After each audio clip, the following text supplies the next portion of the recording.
২০১৬ সাল থেকে ছিলাম ঢাকায়। দিনগুলো কেটেছে ব্যস্ততা আর স্বপ্ন নিয়ে। আজ অনেক বছর পর ঢাকাকে পিছনে ফেলে ফিরে যাচ্ছি নিজ জেলায় চাকরির কারণে।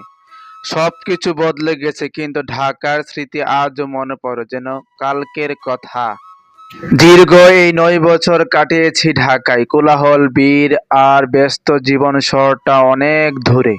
যেখানে যাচ্ছি জীবনটা অনেক শান্ত।